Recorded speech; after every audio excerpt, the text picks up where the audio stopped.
रहीम अस्सलाम वालेकुम वरहमतुल्लाहि वबरकातु। जनाब अज माशाल्लाह जी मूँह दो दंद पाठे चार दंद हो रही ने मेरा बिरा और 2 महीना की गब्बड़ पाठे माशाल्लाह लाल मक्खी चीनी प्योर मदरसा नस्ल की माशाल्लाह पाठ ते चंगे हाइट कादा लिए छोटे मोटे हाइट कादे बिरा बिल्कुल ना समझा है ते बाकी चारा भी खवा के विखाई ने और पूरी डिटेल ना तुहानू दस रहा भी की चीज़ है माशाल्लाह और केड़ी केड़ी डिटेलिंग है इन्फॉर्मेशन है भाई। लो मेरा बिरा माशाल्लाह जी चारा भी खवा के विखा रहे हैं कि तुहानू अच्छी तरह इन्फॉर्मेशन हो कि सेहतमंद और माशाल्लाह एक्टिव ने।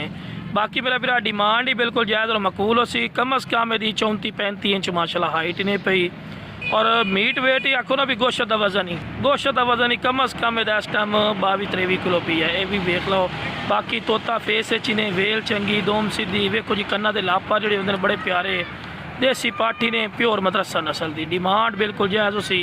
बाकी मेरे भरा नाल दी पट मंडी चले जाओ तो 65-70 हज़ार तो घट तक गल भी नहीं सुटते लेकिन भाई अपना रेट नहीं होना बिल्कुल जायज़ और मकबूल रेट हो सी। बाकी लोकेशन मेरी लुडन शहर जिला विहाड़ी है लुडन मेन अड्डे ते यूबीएल बैंक और PSO पंप के सामने इतने मेरा भरा आओ आके वेख के लै जाओ। बाकी कार्गो की सहूलत की गल की जाए तो जनाब आल पाकिस्तान माशाल्लाह जी मौजूद है ठीक है ना जी। बाकी माशाल्लाह जी तुहानू थान वगैरह भी चेक करवाइने माशाल्लाह फेस ब्यूटी माशाल्लाह चेक कर सकते हैं खूबसूरत फेस ब्यूटी से भी मूँह पढ़ दिखाओ ना तरह।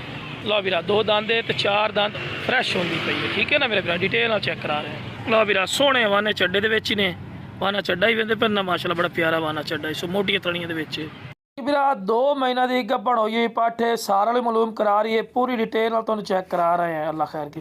लो बीरा तो फिर के दिखा रहे हैं कोई लंगड़ी लूली नहीं सेहतमंद और एक्टिव है। लो बीरा माशाल्लाह ठीक है जी। लो बीरा तौर फिर के दिखा रहे हैं कि तुहानू अच्छी तरह इन्फॉर्मेशन हो। बाकी माशाल्लाह चारू बकरी ने सोहनी माशाल्लाह देखो जी गब्बड़ ने पई और तुहानू अगर मिल गई ना बड़ी बेनिफिट का सौदा है।